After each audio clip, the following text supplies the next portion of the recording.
Other dollars لے کے آنے.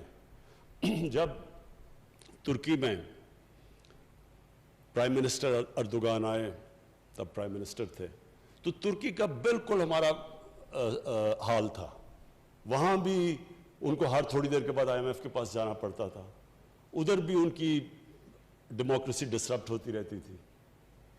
تو پرائم منسٹر اردوغان نے جو ترکی کی تبدیلی لے کے آئے, انہوں نے پلان کر کے اپنی ایکسپورٹس بڑھائیں, سارے ملک کو لگایا کہ بار بار انہوں نے کہا کہ ہماری, میں نے خود ان کی تقریریں سنی کہ ہماری 3 ٹاپ پرائیورٹیز ہیں, ایکسپورٹس, ایکسپورٹس اور ایکسپورٹس.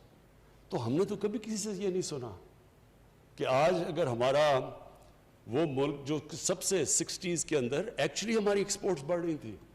60s کے اندر پاکستان کا ڈائریکشن ٹھیک تھا, انڈسٹریلائز ہو رہا تھا پاکستان, لیکن 70s کے اندر ایک ڈفرنٹ مائنڈ سیٹ آ گیا. وہ بھی کنفیوز مائنڈ سیٹ کہ سوشلزم, اسلامک سوشلزم, اس کے اندر انہوں نے 22 فیملیز کا نام لے لیا کہ جی ساری دولت 22 فیملیز کے پاس چلی گئی ہے. تو اس کا مقصد یہ ہونا چاہیے تھا کہ 22 فیملیز سے ری ڈسٹریبیوشن کرواتے ہیں, اس کا جو بھی پروفیٹیرنگ کو ختم کر کے پروفٹ میکنگ کو اٹریکٹیو کرتے تاکہ اور انویسٹر آتے, 22 کی جگہ اور فیملیز ہو جاتی. لیکن وہ پیسہ جو ان سے ویلتھ کریشن ہوتی وہ پھر نیچے جاتی, تو نیچے سے لوگوں کو اوپر اٹھاتے, جو چائنا نے کیا ہے. بدقسمتی سے وہ مائنڈ سیٹ آ گیا, نیشنلائزیشن آ گئی, ہماری جو ساری انڈسٹرائز ہو رہا تھا پاکستان اس کو چوک کر دیا, اور آج تک پاکستان اس مائنڈ سیٹ سے نہیں نکلا. تو یہ جو آپ نے, یہ ایک بڑا اچھا سٹیپ ہے کہ ہم نے فیصلہ کیا کہ ہم اپنے سٹینڈز بنائیں گے.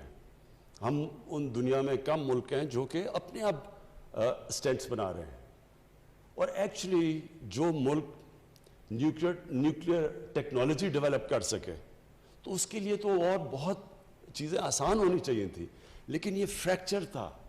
ہماری ڈیفنس پروڈکشن کئی دفعہ ایک جو نیوکلیئر ٹیکنالوجی ڈیولپ کر رہی تھی اس کی کوئی پرائیویٹ سیکٹر سے کنیکشن نہیں تھی. امریکہ کے اندر جو ساری گروتھ ہوئی ہے پرائیویٹ سیکٹر میں, وہ کنیکٹ ہوئی ہے ان کی ڈیفنس پروٹیکشن سے, اور ملے ہوئے ہیں وہ اکٹھے, تو وہ پاس آن کرتے ہیں ایک دوسرے سے, گین کرتے ہیں. تو ہمارا کوئی کنیکشن نہیں تھا. پھر دوسرا کہ جو انڈسٹری کی اور جو ایکیڈیمیا کی جو لنکیجز تھی وہ بھی نہیں تھی, کیونکہ ساری دنیا میں یہ کنیکٹڈ ہوتے ہیں. آکسفورڈ یونیورسٹی میں انڈسٹریز کنیکٹڈ ہوتی ہیں ویریس کالجز سے اور فیکلٹیز سے, اور اسی طرح پھر وہ دونوں ایک دوسرے کو بینیفٹ کرتی ہیں. یہاں ہم گریجویٹس پروڈیوس کرتے ہیں, بیچارے بے روزگار پھر رہے ہوتے ہیں کیونکہ کنیکشن ہی نہیں ہے ان کا انڈسٹری کے ساتھ یا جو پاکستان کی نیڈز ہیں.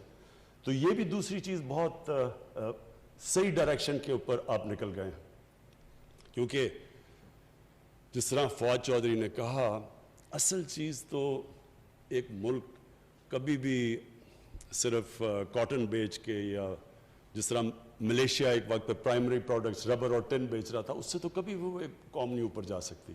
قوم تو جب ویلیو ایڈ کرتی ہے اپنے پروڈکٹس پہ تو تب اوپر جاتی ہے. تو چھوٹا سا سنگاپور اگر اس کی 300 ارب ڈالر سے زیادہ ایکسپورٹس ہیں اور ہم 22 کروڑ کے لوگ اور ہماری 25 ارب ڈالر کی اگر ایکسپورٹس بھی ہیں, تو اس میں ایک بڑا غلط ڈائریکشن پہ پاکستان نکلا ہوا تھا. تو اب یہ اس کو ڈائریکشن کو ٹھیک کرنا ہے اور مائنڈ سیٹ کو ٹھیک کرنا ہے. جو ہمیں چیلنج آ رہا ہے گورنمنٹ ڈپارٹمنٹس کو بتانا ہے کہ آپ کا کام ہے کہ اس ڈائریکشن پہ جو بھی ایکسپورٹ انڈسٹری, جو بھی ایکسپورٹس کی طرف جا رہا ہے, جو انڈسٹریلائز کر پاکستان کو کرنا چاہتا ہے, ویلتھ کریشن کی طرف جاتا ہے, ساری گورنمنٹ ڈپارٹمنٹس کو اس کی مدد کرنی چاہیے. ایف پی آر کو مدد کرنی چاہیے. جو باقی ہماری جتنے بھی جو جس کو ریڈ ٹیپ کہتے ہیں, وہ بجائے ان کی مدد کرنے کے رکاوٹیں ڈال دیتے ہیں ان کے راستے میں, کیونکہ مائنڈ سیٹ ابھی تک وہی سوشلسٹ مائنڈ سیٹ ہے کہ پروفٹ میکنگ کو کرائم سمجھا جاتا ہے. وہ 70s میں مجھے ابھی بھی یاد ہے کہ جو 70s کے پولیٹیشنز تھے ان میں ایک ہمارے ساتھ بھی آئے, ہم نے جب پارٹی شروع کی تو مجھے وہ یاد ہے, وہ اپنی تقریر شروع ہی کرتے تھے جاگیردار کو پہلے برا بھلا اور اس کے بعد سرمایہ کار کو برا بھلا. تو اگر سرمایہ کاری نہیں ہوگی, انویسٹمنٹ نہیں ہوگی, تو ملک آگے کیسے بڑھے گا, ویلتھ کریشن کیسے ہوگی؟